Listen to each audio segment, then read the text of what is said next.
Hello students, welcome to Vedantic YouTube channel. तो कैसे हैं आप लोग। जैसा कि आप सभी जानते हैं, हमने अभी बहुत सारे एक नई सीरीज स्टार्ट की है जिसमें हम बहुत सारे टॉपिक्स कवर कर रहे हैं जो आपके एग्जाम से इम्पोर्टेंट है। आज उसी एग्जाम से रिलेटेड एक बहुत ही इंपॉर्टेंट टॉपिक है आपका पी ब्लॉक एलिमेंट्स। ठीक है, पी ब्लॉक एलिमेंट्स आपने 11th क्लास में भी पढ़ा था। ठीक है, ग्रुप नंबर 13, 14। अब हम पढ़ने वाले हैं ग्रुप नंबर 15 के बारे में, यानी कि नाइट्रोजन फैमिली, इसको निकोजेंस भी बोलते हैं। ठीक है, तो इसको हम स्टार्ट करेंगे और इसको बेसिक से लेकर एडवांस लेवल तक समझने वाले हैं। ठीक है, अगर आपको बिल्कुल कोई आइडिया नहीं है इस वीडियो को देखने के बाद, यानी 30 to 35 मिनट्स के बाद आप ग्रुप नंबर 15 को तो बहुत अच्छे से जान जाएंगे और कोई भी क्वेश्चन अगर आपका एग्जाम में आता है आप उसको इजीली अटेम्प्ट कर पाएंगे। ठीक है, तो आइए स्टार्ट करते हैं इसको। सबसे पहले आपका आता है पी ब्लॉक एलिमेंट्स में कि एलिमेंट्स कौन कौन से हैं, यानी ग्रुप नंबर 15 में कौन है, नाइट्रोजन फैमिली में मेंबर्स कौन है। ठीक है, सबसे पहले तो वही देखना है। तो स्टार्ट करेंगे हम नाइट्रोजन से। ठीक है, फिर फॉस्फोरस, फिर आर्सेनिक, फिर एंटीमोनी, फिर बिस्मिथ। और पी ब्लॉक एलिमेंट्स तो आपको पता ही होंगे ना, जो पीरियोडिक टेबल में ग्रुप नंबर 13 से लेकर 18 तक आते हैं, या फिर जिनके आउटर मोस्ट शेल में इलेक्ट्रॉन्स जो होंगे वो पी ऑर्बिटल में होंगे। ठीक है, जैसे अभी मैं दिखा भी देता हूँ। 7 होता है इसका, 1s2 2s2 2p3, 1s2 2s2 2p3। p का कितना होता है, सेम यहां तक सेम है, 2p6 पूरा ही लिख देते हैं, 1s2 2s2 2p6 3s2 3p3। ठीक है, तो इससे एक चीज मुझे कंफर्म हो गई, general electronic configuration. General electronic configuration इसकी क्या आ रही है, ns2 np3, ns2 np3। ठीक है, क्लियर हो गया आपको ns2 np3 क्यों आ रही है। देखो यहां देखो ना, 1s2 2s2 2p3, यानी यहां पर भी क्या आ रहा है, 2s2 2p3, यहां पर क्या आ रहा है, 3s2 3p3। नेक्स्ट क्या आ जाएगा, 4s2 4p3। लास्ट वाला, फिर नेक्स्ट वाले का लास्ट क्या होगा, 5s2 5p3, फिर 6s2 6p3। तो n इक्वल्स 2 से लेकर के लास्ट तक जहां तक भी जा रहा है, n इक्वल्स 2 से स्टार्ट हो रहा है, 1 से नहीं 2 से। ठीक है, उसके बाद से हमारा सब कुछ ns2 np3 पे डिपेंडेंट कर रहा है। आप ये डालो, लास्ट की कॉन्फ़िगरेशन यही आएगी, 2s2 2p3, 3s2 3p3, 4s2 4p3। ठीक है, तो एक चीज तो पता चल गई, जनरल इलेक्ट्रॉनिक कॉन्फ़िगरेशन। ठीक है, और हमें ये भी पता चल गया इस ग्रुप के एलिमेंट्स कौन कौन से हैं। ठीक है, या फैमिली मेंबर्स कौन से हैं नाइट्रोजन फैमिली के। ठीक है, एटॉमिक साइज क्या होता है हमारा, एटॉमिक साइज हमेशा डिक्रीज होता है। ठीक है, एटॉमिक साइज क्या होगा, डिक्रीज होगा ग्रुप में नीचे आते वक्त। क्यों, क्योंकि देखो इसका साइज सबसे छोटा, फिर फॉस्फोरस का होगा इससे बड़ा, फिर आर्सेनिक का उससे बड़ा, फिर एंटीमनी का उससे बड़ा। ठीक है, तो यानी कि ग्रुप में अलोंग आते हुए यानी नीचे आते वक्त साइज क्या होना चाहिए, इंक्रीज। और डिक्रीज कब होगा, डिक्रीज कैसे हो जाएगा, अगर हम नीचे से ऊपर आएंगे तो डिक्रीज, लेकिन हम देख रहे हैं ग्रुप के अलोंग हमेशा नीचे। ठीक है, तो नीचे क्या होगा, इंक्रीज। ठीक है, अब उसके बाद आता है मेटेलिक कैरेक्टर। मेटेलिक कैरेक्टर क्या होगा, देखो ये दोनों नाइट्रोजन और फॉस्फोरस, नाइट्रोजन और फॉस्फोरस आपके नॉन मेटल्स होंगे। ठीक है, और आर्सेनिक और एंटीमनी हमारे मेटलॉइड्स होते हैं, ये हमारे मेटलॉइड्स होते हैं। ठीक है, एंड बिस्मिथ जो होता है वो हमारा मेटल होता है, बिस्मिथ क्या होगा, मेटल, और ये दोनों क्या होंगे, नॉन मेटल। ठीक है, नॉन मेटल, मेटलॉइड्स, मेटल। ठीक है, तो मेटेलिक ट्रेंड क्या हो रहा है, इंक्रीज हो रहा है नीचे आते वक्त। ठीक है ना, नॉन मेटल से मेटल तक आ रहे हैं ना, तो यानी कि मेटेलिक कैरेक्टर क्या हो रहा है, इंक्रीज हो रहा है।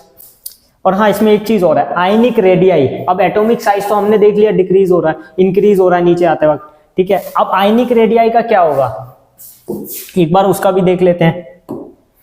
तो ये इंपॉर्टेंट सवाल है, आयनिक रेडियाई पे आता है जो।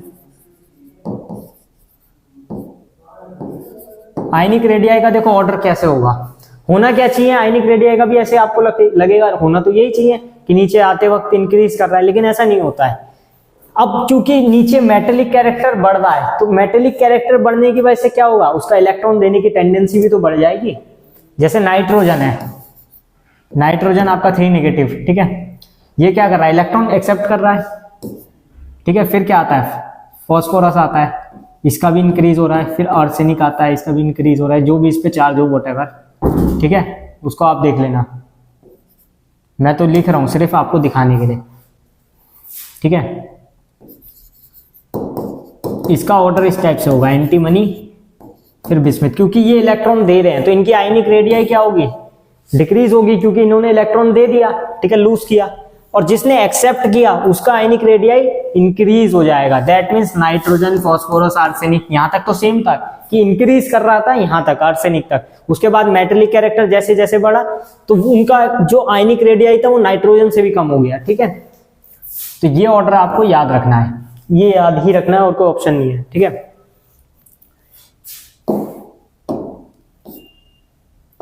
नेक्स्ट आता है आपका आयनाइजेशन एनर्जी। अब आयनाइजेशन एनर्जी किस पे डिपेंड करती है, आपकी इफेक्टिव न्यूक्लियर चार्ज पे। आयनाइजेशन एनर्जी होती क्या है, energy required to remove an electron, ठीक है। तो यानी इलेक्ट्रॉन को रिमूव करने के लिए जो एनर्जी रिक्वायर्ड होती है उसको हम आयनाइजेशन एनर्जी बोलते हैं। ये हमारी ग्रुप में नीचे आते वक्त क्या होगी, डिक्रीज, ठीक है। पीरियड के अलोंग जाते वक्त क्या होती है, इंक्रीज। क्यों, क्योंकि इफेक्टिव न्यूक्लियर चार्ज बढ़ जाता है। ऐसे अगर हम पीरियड के अलोंग जाएंगे और अगर हम ग्रुप के अलोंग जाएंगे तो हमारा इफेक्टिव न्यूक्लियर चार्ज डिक्रीज होता है, ठीक है। इफेक्टिव न्यूक्लियर चार्ज तो आपने पढ़ ही रखा होगा, ठीक है ना, फोर्स ऑफ अट्रैक्शन वाला जो आपने कॉन्सेप्ट पढ़ा होगा, ठीक है, कि न्यूक्लियस को वो आराम से खींच लेगा तो उसका इफेक्टिव न्यूक्लियर चार्ज ज्यादा होगा, और अगर फोर्स ऑफ अट्रैक्शन कम है that means effective nuclear charge बहुत कम होगा, ठीक है। उसी पर आयनाइजेशन एनर्जी डिपेंड करती है। इसको directly proportional to Z effective भी लिख सकते हो आप, एक तरीके से याद रखने का एक बहुत इजी तरीका है, ठीक है। तो इसमें क्या होगा, ऐसे जाते वक्त इंक्रीज, ऐसे आते वक्त डिक्रीज, लेकिन एक एक्सेप्शन है। अब आपने कहा पीरियड के अलोंग जाते वक्त इंक्रीज होना चाहिए हमेशा, यानी कि group number 14 then 15 then 16 and so on, ऐसे होना चाहिए। बात तो आपकी ठीक है, ऐसे ही होना चाहिए, और होता भी है। पीरियड के अलोंग जाते वक्त हमेशा इंक्रीज ही होता है, लेकिन यहाँ भी एक एक्सेप्शन है कि 15th ग्रुप का आयनाइजेशन एनर्जी और इलेक्ट्रोनेगेटिविटी ज्यादा होती है 16 से। क्यों ज्यादा होती है, अब रीजन होना चाहिए, इतना बड़ा तो एक्सेप्शन नहीं होना चाहिए। ऐसा हो क्यों रहा है, उसके पीछे रीजन क्या है आपका, और रीजन फाइंड करते हैं। तो नाइट्रोजन की हम लिख लेते हैं electronic configuration 1s2 2s2 2p3, ठीक है। अब यहां पर s ऑर्बिटल में 2 इलेक्ट्रॉन है और p में 3 है, ठीक है। तो यहां आपको देखने को मिल रहा है क्या, ये तो हाफ फिल्ड है, यानी इसकी आयनाइजेशन एनर्जी क्या होगी, बहुत ज्यादा होगी। इतनी ज्यादा आयनाइजेशन एनर्जी चाहिए कि इसको हटाना पड़े। मतलब आप समझते हो, जो हाफ फील्ड है वो तो पहले से ही फील्ड है, मतलब हाफ फील्ड है मतलब थोड़ा सा स्टेबल है, वो फुल फील्ड से ज्यादा तो नहीं बोलूंगा, लेकिन हाफ फील्ड काफी स्टेबल होता है, ठीक है। इसको निकालने में बहुत ज्यादा एनर्जी की जरूरत होगी, तो इसीलिए इसकी आयनाइजेशन एनर्जी क्या होती है, 16th ग्रुप से ज्यादा होती है, ठीक है। सब में देख लो आप, फास्फोरस में देख लो, आर्सेनिक में देख लो, सब में देख लो, ठीक है, क्योंकि जनरल कॉन्फ़िगरेशन तो सबकी एक ही है, NH2 NP3, ठीक है। तो यानी लास्ट में P वाले में 3 इलेक्ट्रॉन होंगे, हाफ फील्ड होगा, तो उसमें क्या हो जाएगा, आयनाइजेशन एनर्जी बढ़ जाएगा, ठीक है। तो ये आपको ध्यान रखना है। इलेक्ट्रोनेगेटिविटी का भी सेम होता है, ऐसे जाने पर इंक्रीज होगी और ऐसे डिक्रीज होगी, ठीक है। रीजन इफेक्टिव न्यूक्लियर चार्ज, ठीक है। और सबसे ज्यादा इलेक्ट्रोनेगेटिव एलिमेंट कौन से होते हैं आपके, फ्लोरीन, ऑक्सीजन, नाइट्रोजन, ये याद रखना है, फ्लोरीन, ऑक्सीजन एंड नाइट्रोजन, ठीक है। नेक्स्ट बात करेंगे ऑक्सीडेशन स्टेट की। तो ऑक्सीडेशन स्टेट आप निकालना जानते थे, जैसे मैं अगर आपसे बोरोन की कह दूं कि ऑक्सीडेशन स्टेट कितनी होती है, ये वैसे इसका पार्ट नहीं है, पर मैं एक एग्जांपल आपसे पूछ रहा हूं कि बोरोन की बताओ, तो कैसे निकालते थे, 1s2 2s2 2p1। पहले हम लिखते थे ग्राउंड स्टेट में, ठीक है, कि ग्राउंड स्टेट में क्या आ रही है, ठीक है। फिर हम उसके बाद एक्साइटेड स्टेट में देखते थे, ठीक है। यहां पर इसकी +1 थी, और एक्साइटेड स्टेट में देखी जाए तो क्या हो जाती थी, एक्साइटेड स्टेट में एक इलेक्ट्रॉन माइग्रेट कर जाता था यहां पर, ठीक है। और जब वो माइग्रेट कर जाता था यहां पर 3 अनपेयर्ड इलेक्ट्रॉन हो जाते थे और इसकी +3 ऑक्सीडेशन स्टेट हो जाती थी। तो इस टाइप से हम निकाला करते थे। कॉन्सेप्ट यहां पर भी सेम ही है, ठीक है। लेकिन यहाँ थोड़ा सा ये केस आ जाता है कि ये हाफ फील्ड है। तो नाइट्रोजन जो है हमारा बहुत सारी ऑक्सीडेशन स्टेट्स दिखाता है। इसकी ऑक्सीडेशन स्टेट की रेंज की अगर आप बात करें तो ये लगभग हमारी -3 to +5 तक रहती है इस ग्रुप में, ठीक है। ग्रुप नंबर 15 के लिए जो रेंज रहती है ऑक्सीडेशन नंबर की या ऑक्सीडेशन स्टेट की, वो -3 से लेकर के +5 तक जाती है, ठीक है। नाइट्रोजन ज्यादातर अधिकतर -3 में या फिर +1 +2 इस टाइप से दिखाता है। नाइट्रोजन बहुत सारी ऑक्सीडेशन स्टेट दिखा सकता है, जैसे आप ये +1 भी दिखाता है, +2 भी दिखाता है, +4 भी दिखाता है, -3 भी दिखाता है, सब दिखाता है। जैसे NH3 में आप देखोगे तो यहाँ पर इसकी जो ऑक्सीडेशन स्टेट होगी वो -3 होगी, क्योंकि H की +1 है, तो इस पे कितने आ गया -3 इसकी वजह से। अब +1 वाला एग्जाम्पल देखना है, +1 वाले देखने के लिए आपको क्या लेना होगा, N2O, इसमें इसकी +1 हो जाएगी नाइट्रोजन की, ठीक है।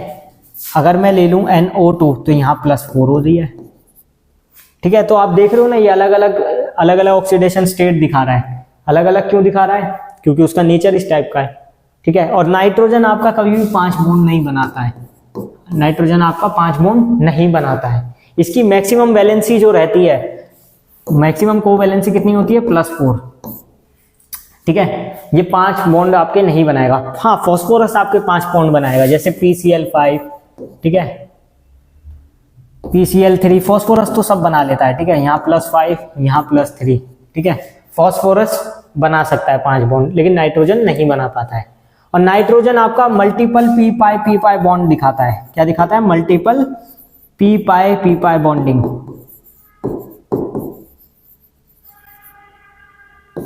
मल्टीपल p-pi बॉन्ड दिखाता है। क्यों दिखाता है, क्योंकि इसके पास d ऑर्बिटल है ही नहीं, इसलिए p-pi d-pi दिखाई नहीं पाता, तो सिर्फ p-pi बॉन्ड दिखा सकता है। लेकिन फास्फोरस p-pi d-pi दिखा सकता है, d-pi p-pi d-pi वो सब दिखा सकता है। क्यों, क्योंकि इसके पास d ऑर्बिटल है। आर्सेनिक में जाओगे उसके पास d ऑर्बिटल है, लेकिन हमारे पास नाइट्रोजन के पास तो d ऑर्बिटल है ही नहीं, तो वो तो सिर्फ p-pi बॉन्डिंग ही दिखाएगा, ठीक है ना।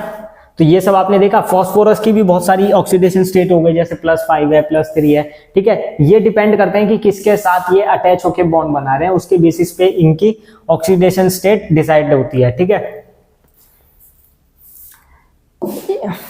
एक क्वेश्चन मुझे पूछना था, चलो बाद में ही करते हैं, वो अभी पूछना बेकार रहेगा, क्योंकि आगे 1-2 टॉपिक और है उसके जैसे, वहां पर पूछना ज्यादा बेटर रहेगा। Which of the following compounds of nitrogen is a powerful oxidizing agent?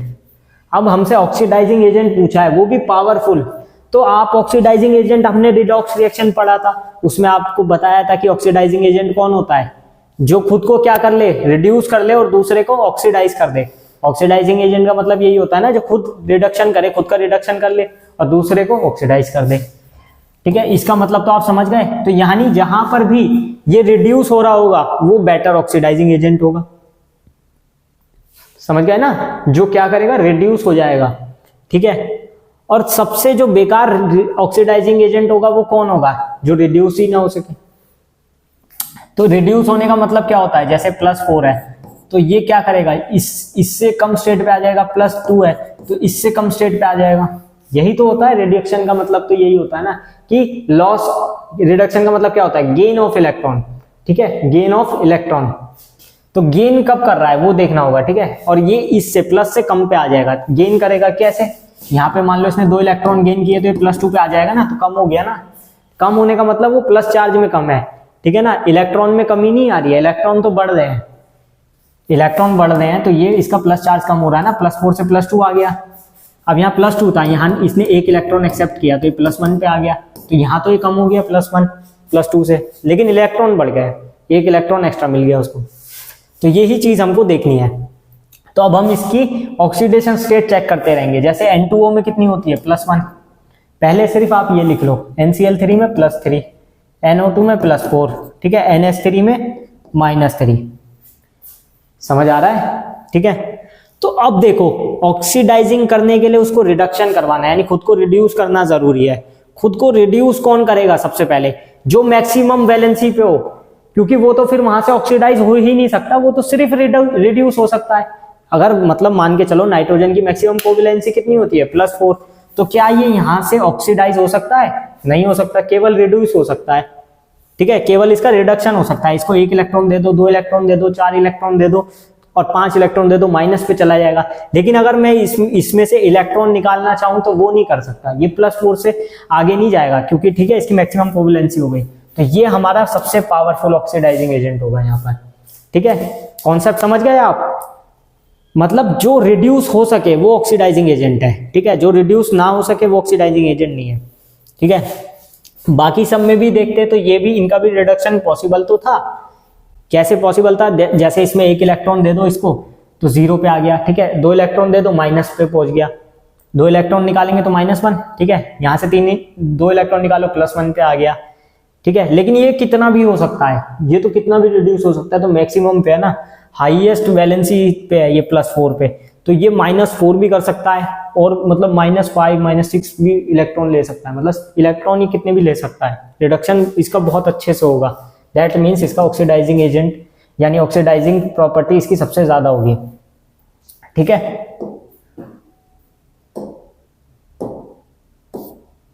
Reactivity towards hydrogen, अब हाइड्रोजन के साथ इसकी रिएक्टिविटी कैसी होगी, ठीक है। तो सबसे पहले तो इनके हाइड्रोजन से रिएक्शन करा के बनना क्या है वो पता हो। N2 + H2 क्या बनता है? NH3। N2 + H2 क्या बनता है? NH3 यानी कि अमोनिया, ठीक है। यहां बन जाएगा फॉस्फीन EH3, ठीक है, ASH3, और क्या बनता है आपका? SbH3, फिर BiH3, ठीक है। यहां तक ठीक है ना। इसमें देखो मैं इनको पार्ट्स में डिवाइड कर रहा हूं, इसमें मैं आपसे रिएक्टिविटी भी पूछूंगा, बॉन्ड लेंथ भी पूछूंगा और बॉन्ड एनर्जी भी, आप मेरे को आंसर करना, और बॉइलिंग पॉइंट भी। ये सबसे इंपॉर्टेंट है इस पूरे टॉपिक में, सबसे ज्यादा क्वेश्चन इसी में से आते हैं, ठीक है। इस साइड में लिख देता हूं रिएक्टिविटी, ठीक है, यहां लिख देता हूं बॉन्ड लेंथ, फिर लिखूंगा मैं बॉन्ड एनर्जी,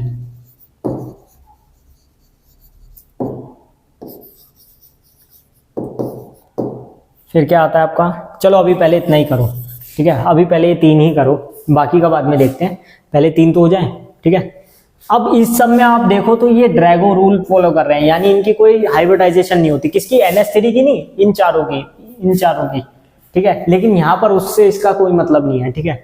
अभी तो हमें रिएक्टिविटी देखनी है, ठीक है। सबसे पहले बॉन्ड लेंथ देख लो, तो बॉन्ड लेंथ किसकी ज्यादा होगी अगर मैं इन दोनों में कंपेयर करूं? तो यहां देखो स्ट्रक्चर NH3 की, मैं सिंपल स्ट्रक्चर बना देता हूं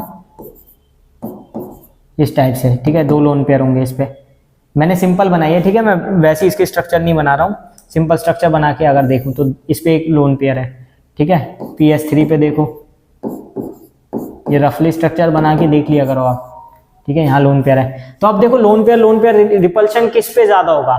जाहिर सी बात है P पे ज्यादा होगा, उसका साइज बड़ा है, तो PS3 का बॉन्ड लेंथ क्या होगा? इससे ज्यादा होगा। तो यानी मुझे इससे ये पता चल गया कि जो बॉन्ड लेंथ है वो ऐसे नीचे जाने पर बढ़ेगी, तो यानी NH3 से ज्यादा PS3, फिर ASH3, फिर SbH3, फिर BiH3। अब देखो एक चीज मैंने निकाल ली, बॉन्ड लेंथ, अब बॉन्ड एनर्जी अपने आप निकल जाएगी उससे। कैसे? इसका जस्ट इनवर्स कर दो, क्योंकि बॉन्ड एनर्जी क्या होती है? Inversely proportional of bond length, ठीक है। तो क्या हो जाएगा इनवर्स करने पर? NH3 PS3 and then ASH3। ये मैं आपको याद करने का तरीका बता रहा हूं, ठीक है, ये याद कर लो, इतना इजीली आपको कोई नहीं बताएगा, ठीक है। तो NH3 PS3 ASH3 SbH3 BiH3, ठीक है। अब बॉन्ड एनर्जी का हमने ऑर्डर निकाल लिया है, तो यानी रिएक्टिविटी का इसका बिल्कुल सिमिलर ही तो होगा, बात तो एक ही है, बॉन्ड एनर्जी का निकालो या रिएक्टिविटी का निकालो, जिसकी बॉन्ड एनर्जी ज्यादा होगी वो ज्यादा रिएक्टिव भी तो होगा, या जो ज्यादा रिएक्टिव होगा उसकी बॉन्ड एनर्जी ज्यादा होगी, ऐसा बोल सकते हैं ना। तो इसका भी ऑर्डर यही हो गया। तो आपने देखा एक बॉन्ड लेंथ का मैंने ऑर्डर निकाला, बाकी सबका ऑर्डर मेरे पास अपने आप ही निकल गया, मुझे कुछ करना ही नहीं पड़ा, ठीक है ना। अब एक चीज और आती है बॉइलिंग पॉइंट, जो मैं अभी बाद में लिखने वाला था, बॉइलिंग पॉइंट। चलो लास्ट बात करेंगे बॉइलिंग पॉइंट पे। तो आप इसका बॉइलिंग पॉइंट मुझे बताओ, बॉइलिंग पॉइंट क्या होना चाहिए, ठीक है। जाहिर सी बात है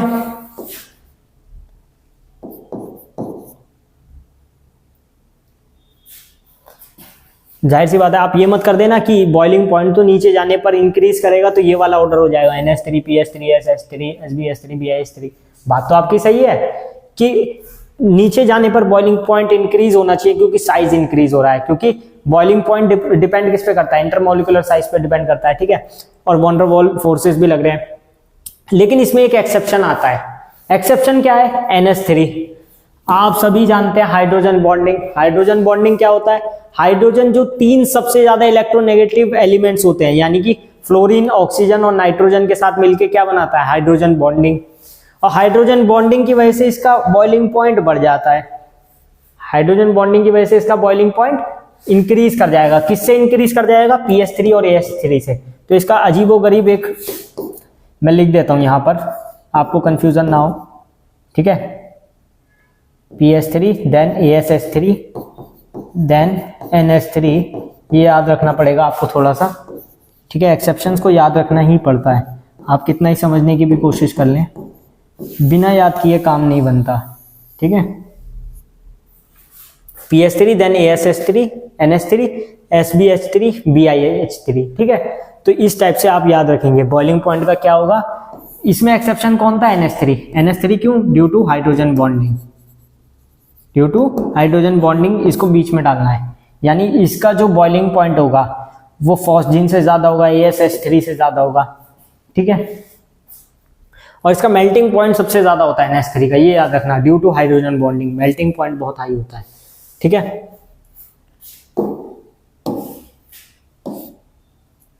नेक्स्ट आ जाता है आपका which of the following hydrides of group 15 element is the most basic. अच्छा, बेसिसिटी वाला हमने नहीं लिखा था शायद ऑर्डर, बेसिसिटी वाला नहीं लिखा था ना, वो भी लिखवा देता हूं अभी मैं ऑर्डर, ये क्वेश्चन उसी के ऊपर है। तो बेसिसिटी का आपका इस टाइप से होगा, NH3 then PS3 then ASH3 then SbH3 and last क्या होता है आपका? BiH3, ठीक है। तो सबसे ज्यादा इसमें बेसिक कौन होगा? मोस्ट बेसिक कौन होगा? NH3 answer.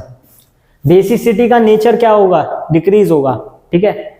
जब आप हाइड्राइड से रिएक्शन करा के NH3 PS3 ASH3 बनाएंगे तो उसमें सबसे ज्यादा हाईएस्ट बेसिसिटी किसकी होगी? NH3 की होगी, ठीक है, हाईएस्ट इसी की होगी ना। तो यहां पर क्या हो रहा है? ग्रुप में इस टाइप से जाने पर डिक्रीज हो रही है, ठीक है। NH3 की बेसिसिटी सबसे ज्यादा होगी, ठीक है।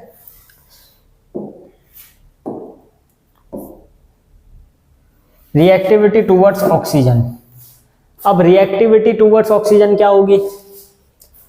सिंपल सी बात है, देखो N तो बहुत सारे ऑक्साइड बनाता है, NO बनाता है, NO2 बनाता है, ठीक है, और क्या बनाता है? N2O भी बनाता है, ठीक है, N2O3, बहुत सारे ऑक्साइड ये बनाता है। यहाँ पर इसकी देखो तो +2, यहाँ पर देखो +4, यहाँ पर देखो +1, ठीक है। तो ये तो अलग अलग बना लेता है, ठीक है। ऐसी आपका मतलब फॉस्फोरस भी अलग अलग बनाएगा, एंटीमनी भी अलग अलग बनाएगा। लेकिन हमें बेसिकली क्या देखना है? बेसिकली इसमें जो मेन पार्ट है वो नाइट्रोजन वाला है, ठीक है। नाइट्रोजन वाला पार्ट हमारा मेन है। अब NNO5 तो बना नहीं सकता, क्यों? क्योंकि नाइट्रोजन 3 ही बॉन्ड बनाएगा। लेकिन N2O5 तो बना सकता है ना, अगर मुझे 5 ऑक्सीजन लेके नाइट्रोजन ऑक्साइड बनानी है किसी भी तरह से, तो ये तो वो कर सकता है ना। और N का इस पे +5 आ रहा है, ये देखो, तो ये चीज पॉसिबल है। लेकिन कब? जब ये 5 बॉन्ड ना बनाए, ये 5 बॉन्ड नहीं बना सकता, इसके साथ ये प्रॉब्लम है सिर्फ, ठीक है। इतना ज्यादा इंपॉर्टेंट आपका टुवर्ड्स ऑक्सीजन नहीं आता है आपका बेसिकली, जितना इंपॉर्टेंट आपका टुवर्ड्स हाइड्रोजन होता है, और क्लोर हैलाइड भी। इसमें से कभी कभार क्वेश्चन आ जाता है, लेकिन आपका टुवर्ड्स हाइड्रोजन बहुत इंपॉर्टेंट है। जो आपका बेसिसिटी वाला नेचर था और जो आपका एसिडिटी वाला नेचर आएगा, मतलब वो सबसे ज्यादा आता है क्वेश्चंस उसमें से, ठीक है। उसमें आपका मेल्टिंग पॉइंट, बॉइलिंग पॉइंट सब इंपॉर्टेंट है, ठीक है। अब देखो reactivity towards halogen. Reactivity towards halogen क्या होगी हमारी? ये देखो NCl3NF3 इस टाइप से बनेगा ना हैलाइड। हैलोजन कौन से होता है? फ्लोरीन, क्लोरीन, ब्रोमीन, आयोडीन, ठीक है। PCl5 PCl3। अब N तो 5 बॉन्ड बनाता नहीं, लेकिन फॉस्फोरस तो बना ही सकता है, ठीक है, फॉस्फोरस तो बना ही लेगा। SbF3 SbF5 इस टाइप से बनता रहेगा, ठीक है।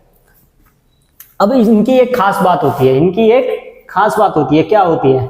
NCl3 जब H2O से रिएक्ट करता है, यानी कि ये क्या कहते हैं, नाइट्रोजन क्लोराइड की जब हम रिएक्शन कराएंगे H2O से, तो क्या बनेगा? आप देखो 3HCl बाहर कर दिया, 3HCl बाहर कर दिया, इसको बैलेंस करो 3, ठीक है। अभी भी कितने बचे हैं? 3 हाइड्रोजन बचे हैं, 3 ऑक्सीजन बचे हैं और 1 नाइट्रोजन बचा है, ये मिलके बना लेते हैं HNO3,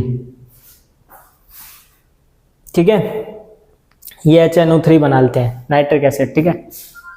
दूसरी तरफ इसको हटाओ, दूसरी तरफ अगर आप फॉस्फोरस वाला देखो, फॉस्फोरस वाला केस सबसे बढ़िया है, PCl5 और PCl3 लेते हैं, दोनों को रिएक्ट करा देंगे H2O से। अब हम फॉस्फोरिक एसिड की तरफ बढ़ चुके हैं, ठीक है, फॉस्फोरिक एसिड। तो ये इसके जो क्लोराइड है वो वाटर के साथ रिएक्ट करके क्या बना लेंगे, एसिड, या कौन से acid, phosphoric acid, orthophosphoric acid, ये सब बनेगा। जैसे PCl3 वाला देखो, PCl5 वाला ही देखो आप पहले, ठीक है, 5 क्लोरीन है तो मैं 5 हाइड्रोजन लूंगा, ठीक है, 5 क्लोरीन या 5 हाइड्रोजन लूंगा, 5 HCl बाहर, एक तो ये एसिड हो गया। अब एक और एसिड बनाएंगे, कौन सा, अब देखो 5 हाइड्रोजन अभी भी बचे, 5 ऑक्सीजन अभी भी बचे और एक फॉस्फोरस बचा है, ठीक है। तो ये क्या बनने वाला है, H3PO4। अब आप कहोगे अभी तो 2 हाइड्रोजन और 1 ऑक्सीजन बचा रह गया, तो उसको यहां निकाल देंगे H2O, ठीक है। तो H3PO4 plus H2O plus 5 HCl, वैसे भी हमने वाटर ही तो मिलाया था, एक वाटर का मॉलिक्यूल और बाहर निकल गया। PCl3 वाले केसेस में देखो, इस केस में क्या होगा, यहाँ पर 3 ले लेंगे वाटर मॉलिक्यूल, क्या बनेगा 3 HCl प्लस, अब देखो यहाँ पर 3 हाइड्रोजन है, 3 ऑक्सीजन है और 1 फॉस्फोरस है, ठीक है। तो क्या बनेगा H3PO3, इसको क्या बोलते हैं, ऑर्थोफॉस्फोरिक एसिड। क्या बोलेंगे, ऑर्थोफॉस्फोरिक एसिड, ऑर्थोफॉस्फोरिक एसिड, ठीक है। इसको बोलते हैं फॉस्फोरिक एसिड, ये हमारा होता है ऑर्थोफॉस्फोरिक एसिड, ठीक है। ये दोनों इंपॉर्टेंट है, मैंने पहले ही बताया था, रिएक्टिविटी टूवर्ड्स हाइड्रोजन और रिएक्टिविटी टूवर्ड्स हैलोजन बहुत इंपॉर्टेंट है आपके लिए, आपके एग्जाम पॉइंट ऑफ व्यू से सबसे ज्यादा इंपॉर्टेंट है, रिएक्टिविटी टूवर्ड्स हाइड्रोजन और रिएक्टिविटी टूवर्ड्स हैलोजन, ठीक है। ये चीज तो आपको याद रखनी है, ये एसिड कौन से बना रहे हैं, ठीक है। H3PO4 याद रखना है, H3PO3 याद रखना है, ये इंपॉर्टेंट टॉपिक्स है, ठीक है।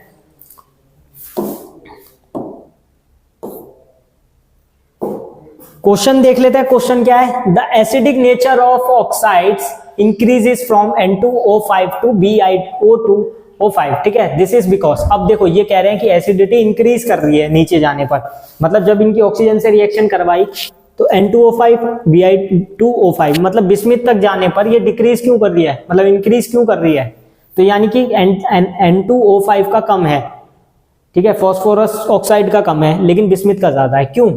क्यों ऐसा हो रहा है कि ग्रुप में नीचे आने पर डिक्रीज हो रही है, इसका रीजन है इलेक्ट्रोनेगेटिविटी। क्यों, इलेक्ट्रोनेगेटिविटी ग्रुप में नीचे जाने पर क्या होगी, डिक्रीज होगी।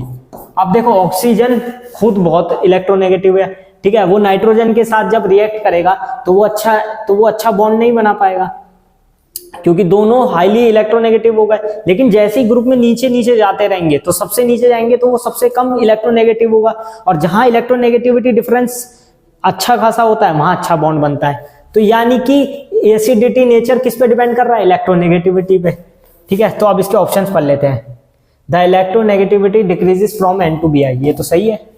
अगला पढ़ो, the atomic size increases from N to Bi, atomic size का इससे क्या मतलब है, कुछ भी नहीं। The metallic character increases from N to Bi, ये पूरी तरीके से सही नहीं है। मेटेलिक कैरेक्टर का मतलब ये हुआ कि वो इलेक्ट्रॉन दे सकते हैं, बट उससे एसिडिटी का क्या मतलब है, the bond dissociation energy decreases from N to Bi, bond dissociation energy नहीं, ये भी नहीं है, ठीक है। तो केवल एक ही ऑप्शन आपका बचता है इलेक्ट्रोनेगेटिविटी वाला, ठीक है।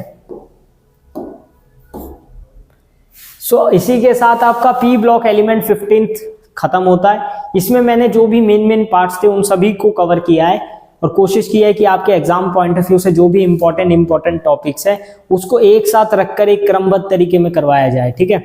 अगर आपको ये वीडियो पसंद आई हो तो आप प्लीज मेक श्योर कि इस वीडियो को लाइक करें और चैनल को सब्सक्राइब करें। आगे और भी बहुत तरह की सीरीज और बहुत तरह के टॉपिक्स हम कवर करने वाले हैं, ठीक है। तो लॉन्ग टर्म आप जुड़े रहें and keep supporting. Thank you.